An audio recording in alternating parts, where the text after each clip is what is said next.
Welcome. Oh wow, this works really well tonight. Today is our October 11th board meeting. The board met in closed session and took no reportable actions. So we'll move right into the open session. First, if I could get a motion to approve the agenda order. So moved. Second. Great. Before we vote, I just want to say if something is not on the agenda tonight, then we will not be able to discuss it. But if you have something burning that you want to discuss at 8:30 when we have open forum, you can make a statement at that time. We cannot respond to it, but we will certainly listen. Okay, all in favor? Aye. Aye. Opposed? Motion passes 5-0. And we move on to staff and student successes. Dr. Skelly. Thank you very much. In your board packet, we have just a few honors to express. We've got a couple of students at Gunn, a student at Gunn, and a couple of three students at Palo. I think you know them. They're the Sean kids, Lucas Brown, Alexander Brown, and Tremaine, who are semifinalists in the National Achievement Scholarship Competition. And then we have two Palo students, Federico Hermandinger and Arun Varma, who have received National Hispanic Scholar Recognition. So congratulations to them. And then Gunn's speech and debate program has also won National Forensic League recognition. Alex talked about Palo last time, and not to be outdone, here's Gunn. So that's all I have for tonight. Okay, well, Alex isn't here today, so we will hear what's going on at Gunn. All right. So some key points about what's happening at Gunn, or just around. Yesterday, a lot of Gunn students went to the Palo College Fair, and they had various amounts of colleges, and it was really a unique opportunity for all of us to go. Met a lot of admission officers, a lot of alums, and got a lot more information on like colleges that we're interested in. Tonight actually is the girls' engineering night. It's a basically just talking about girls in engineering. I think it's led by Mr. Holmes. So this it's a good opportunity for girls who are interested in engineering. Tomorrow, as many juniors are starting right now, is the PSAT, and then sophomores, I think, is planned, and then there's Explore, and then there's the senior focus groups of tomorrow, where we'll talk about colleges and what seniors need to know. Freshman boot camp is also tomorrow, where they'll get trained for homecoming, what to wear, what not to do, what to do. And this coming Friday is the blood drive. We're encouraging all our students to donate blood with a incentive of movie tickets. So a lot of students, like even without the incentive, they're very giving and they do donate. So it's a pretty big event at Gunn. The Palo Alto Youth Community Service is hosting its second annual Gunn at Your Service Day. This Saturday, October 15th. Homecoming week is in about 2 weeks, October 24th. And SEC actually last Wednesday, I believe, put on a staff homecoming luncheon. So the staff got to enjoy a great lunch and sign up to judge homecoming games such as tug of war, the pool game, and various other games that we have throughout the homecoming week. As for sports, football had a blowout. They beat Harker 47-6. So that was it was a good excitement for us. Really brought our spirits up. Gun volleyball is playing actually, I think, right now as we speak. So, and they'll be playing Los Gatos next Thursday. Gun girls water polo have a game against Monte Vista tomorrow, and Wilcox on Thursday. And boys water polo have a game on against Homestead and Monte Vista. So good luck to them. That's all I have. question. Oh, When are the air bands? Oh, airbands will be taking place during the night rally. When is that? I believe is A couple the- weeks or? Just let us know when. I want to come Okay. this year. All right. Great.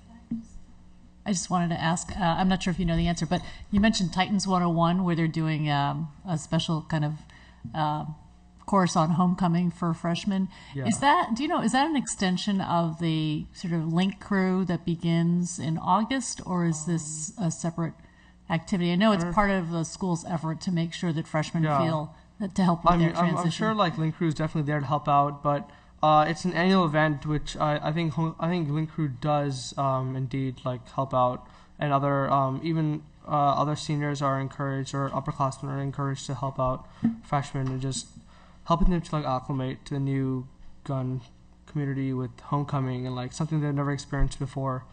So I think that with their like guidance, it's kind of just Link Crew and like the student body as a whole combined, just trying to like help out the freshmen. well, thank you very much. Looking forward to hearing how homecoming goes. Yeah. Dr. Sully, Superintendent's report. Okay, first, I think as the board knows, we have a fairly short agenda tonight, and I think that's a function, some of just the time of the year, but it's also some issues that we thought would be large issues, I think are actually turning out to be fairly small, so they shouldn't take a great deal of our time. Second of all, I will get you the homecoming schedules for both schools in terms of what goes on. We had a really good K-12 principals meeting led by Dr. Young here. And one of the things that the elementary principals were talking about was how much they wanted to go and see some of the high school life and sort of see the kids as they grew up. Last year we gave them yearbooks from the kids to sort of see what was going on with kids and the last newspaper and things like that.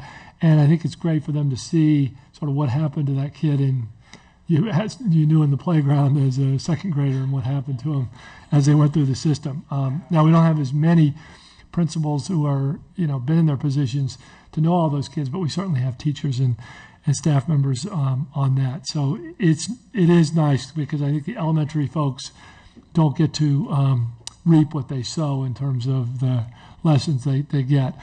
Another part I want to mention is that next board meeting we'll have the report on strategic plan goals 4 and 5, and in my conversations with Diana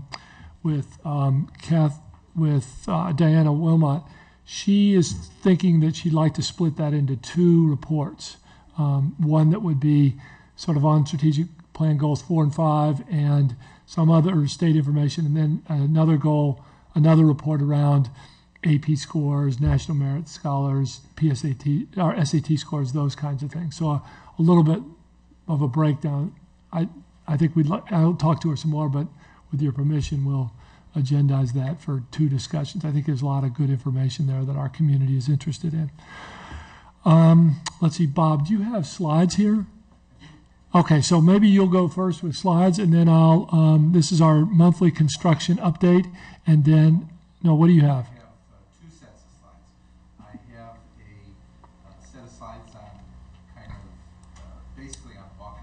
Okay. And then I do have a set of slides on construction. Okay, why don't you do both those and then I'll wrap us up. Okay. So, at any rate, Walk and Roll was held middle of last week.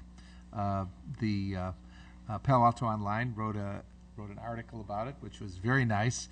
But the blogs were even more interesting because one blogger wrote, "Wait till it rains." And then a response was, guess what? It was cold and even rained right at the start of school on Wednesday. But a lot of kids walked and biked to school all over Palo Alto. Check out the bike racks. And there was a great comment, not in here, where a couple of students said, "We eat rain for breakfast. Doesn't worry us." And so, at any rate, and by the way, I did bike to Escondido, and it's fine. A little bit of water doesn't hurt, and it was beautiful. And we have this great rainbow. We had, that being said, we had a number of board members that were around and were looking.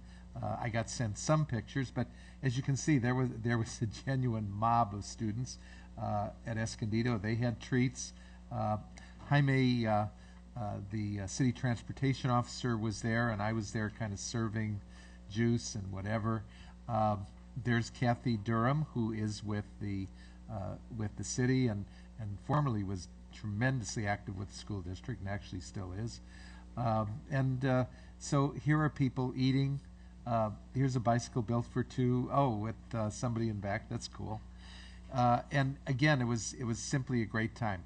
Here is a former Escondido principal, and there's Camille, and she's there. And again, send pictures, everybody. And so just in general, a good time. And it was a good time, and people were really celebrating biking. And in the end, during morning commute, a bicycle is the way to go. And then Kevin sent us this slide, or maybe it was Charles. Kevin, do you want to describe this? So Dr. Young celebrated last Tuesday at a secondary meeting his birthday, and it was a big one. It's the 50, and so we brought in the Palo marching band to come into a conference room A and make lots of noise there and play Happy Birthday. It was very nice. And so at any rate, that's the end of that particular show. Then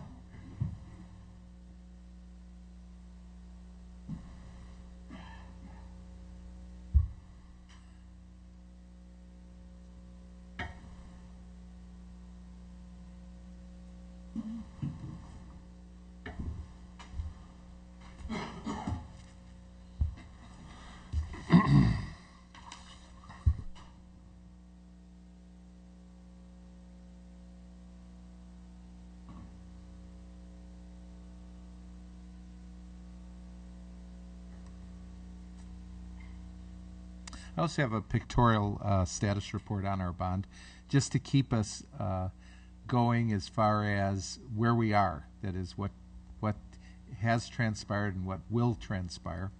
As you know, our first project out the box was that Gunn High School Aquatic Center, which people are enjoying day and night. We did the Gunn High School Industrial Arts renovation, and again, that project was occupied a year ago. The Palo multi-use field, we occupied that on February 1st of 2011. Great baseball field, great softball field. We now have whiteboards and sound assist systems in all our elementary schools and in at least one middle school, and we're moving into the high schools. And there's Ron and Lori with those big boxes. And there's the smart boards themselves. We did air conditioning of the existing buildings at Gunn High School this summer. It was completed in August with a reflective roof as well, and so this is what the roofs look like.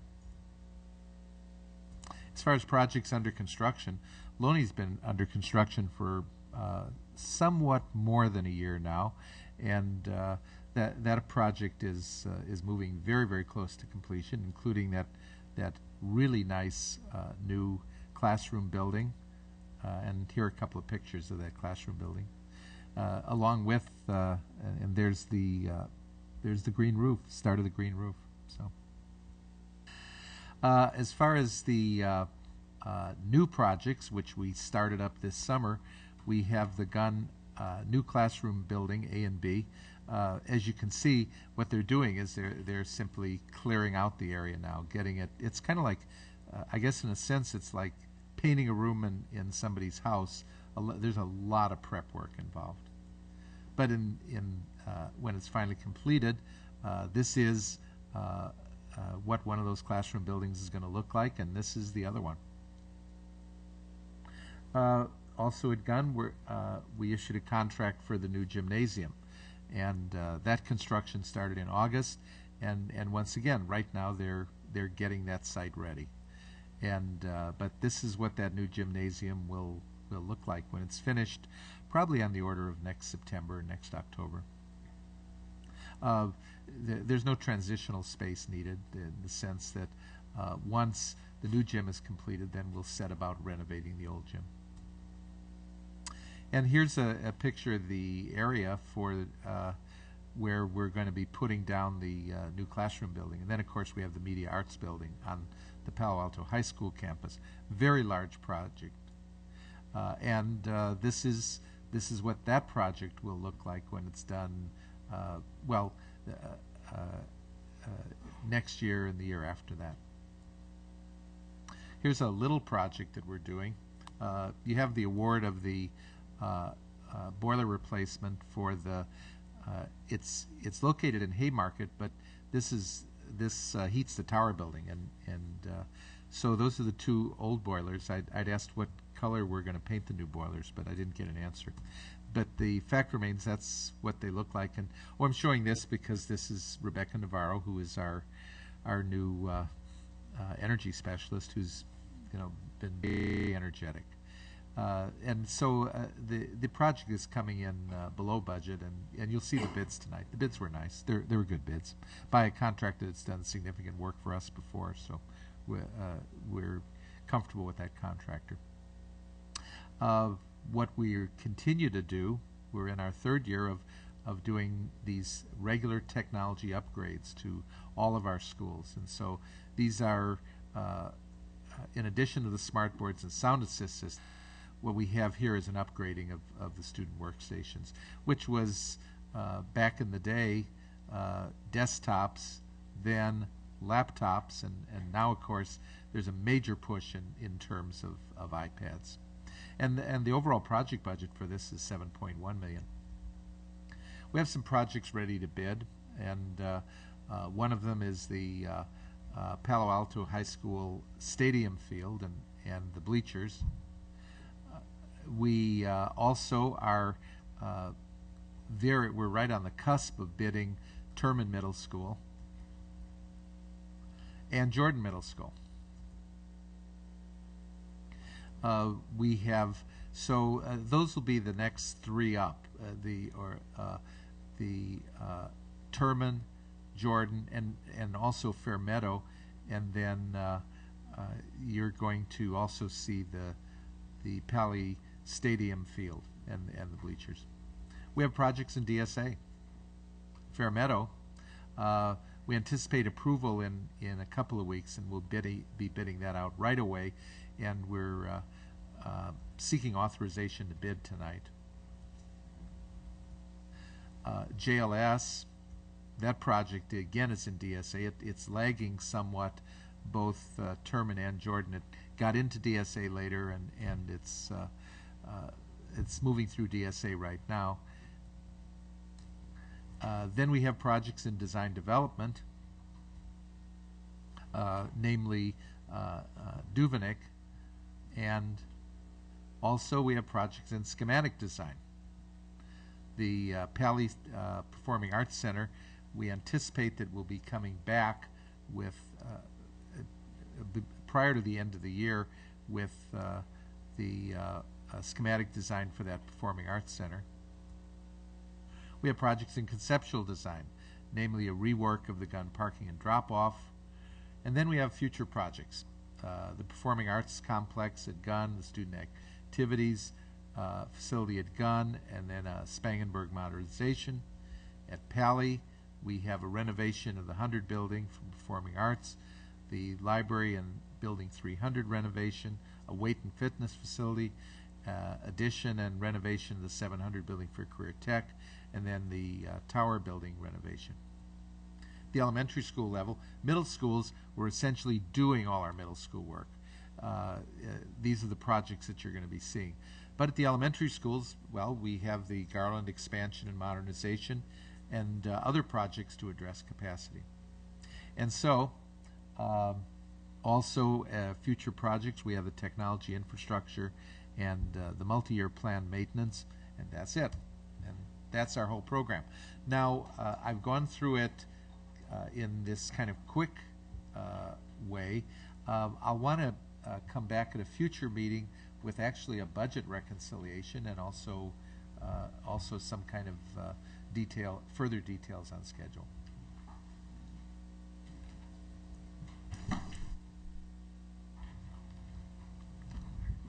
So, Alex, you're here.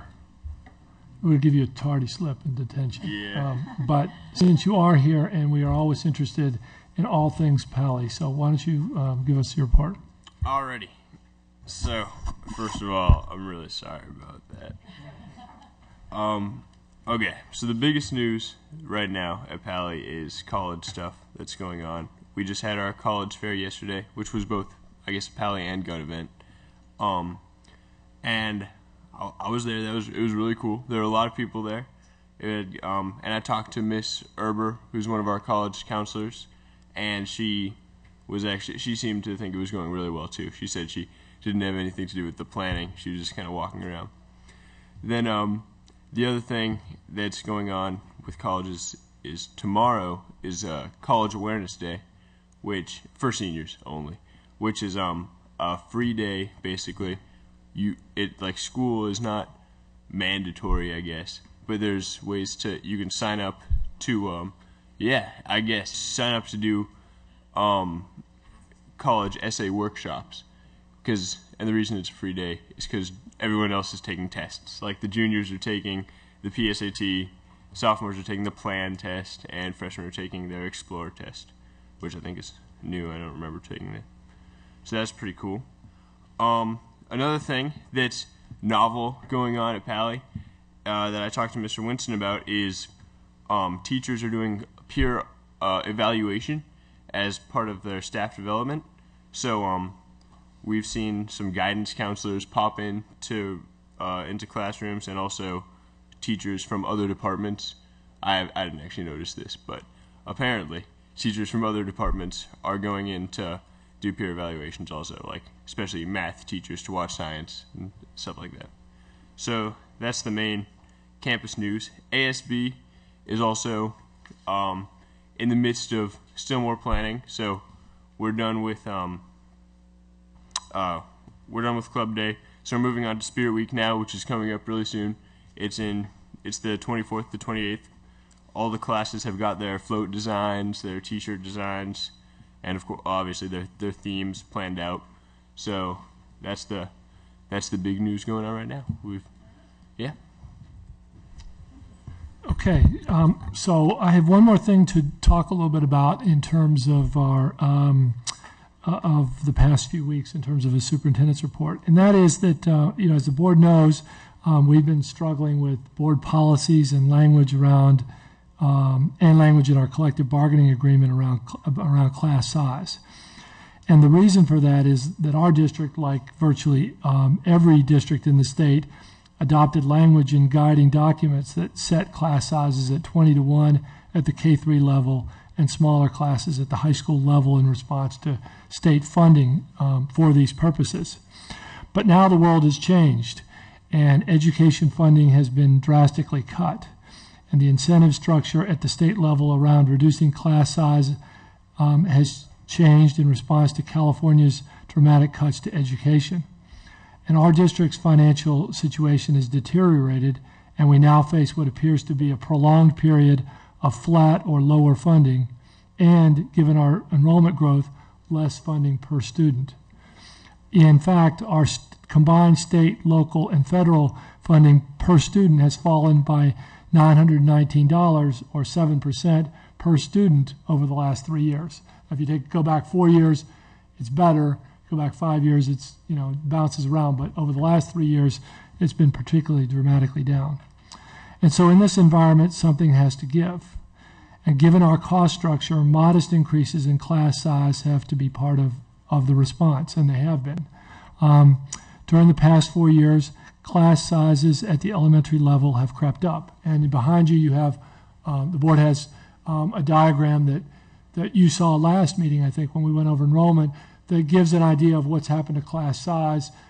We've had K through 3 was always had to be under 20, and over time, we've crept up those enrollments as we've had more students come to the district and less resources to pay for them. So if you look at the average class size, K5 It's gone from 19.9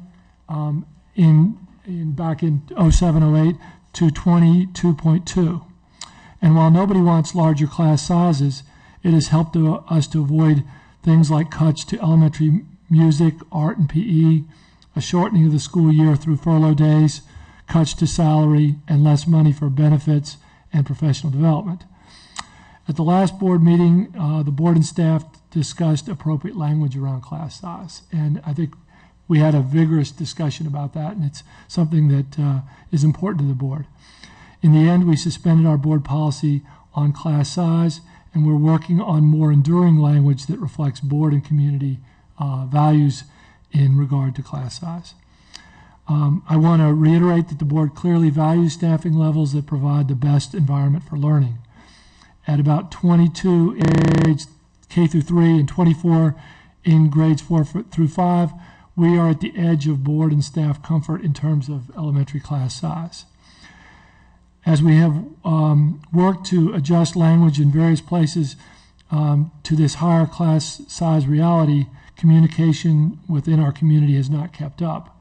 And there are worries that we're headed to class sizes of 27, 28, or 29 at the elementary level.